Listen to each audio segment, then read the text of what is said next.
All right, so we're in the shop today and we're working, and we are not restoring any more little microcar wheels. That project took a long time. We are working on a paying project here. This is a 2001 Chevrolet Duramax diesel, or it's a Silverado diesel. My light here. And we're changing out the starter. And it's not as easy as you might think.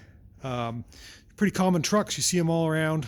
This one is a quad cab with a contractor's rack on top. It's a pretty heavy duty truck, 4-wheel drive.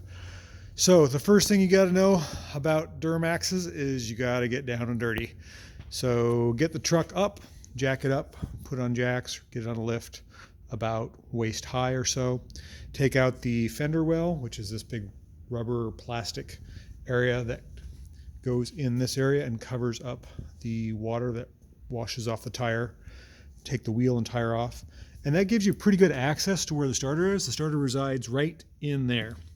There's a couple of cables, the main starting cable and the start signal.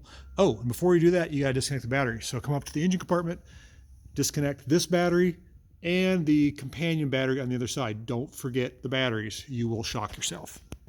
Come back to the wheel well and remove the starter, and the way you can get it out and removed is a little difficult. There's a V-band clamp here on the, my light just right, on the exhaust. It looks like this. So you take an 11mm or 7/16, you loosen up this, tap the V-band a little bit, which cinches the exhaust together. That will come apart. You can see these starters are really, this is the old starter and this is the new starter. The solenoid has got a stand on it. So it will not fit, will not come out between the frame and the exhaust unless you undo the exhaust. I'm sorry about that, but that's the way it works. This is the original starter for the truck. So it was really stuck. You can see the 2-bolt flange here. This bolt is 15mm as well as this one. And this one's really hard to get to. What you got to do to get to that bolt is get a extension, go right above this sway bar here and straight in to where that bolt is housed into the, I guess it'd be the back of the block or the belt housing. That bottom bolt is really difficult and it's really tight.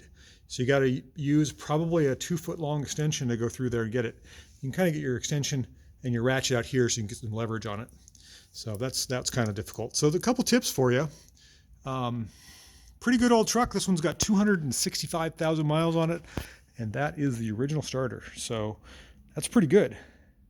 Guy's getting ready to sell it. He wants it to start all the time. The starter was just starting to kind of buzz every now and then. It would miss the ring gear and it would just kind of whir. So we're going to put a new starter in it, put this thing back together, get on the road. But I just wanted to give everyone a couple of tips and tricks. There's not a lot of YouTube videos on replacing a starter on a Duramax with an Allison transmission. And that's what this is. So have a great day. I hope you enjoyed this how-to video.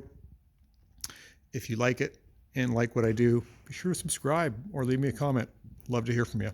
Thanks for watching. We'll see you later.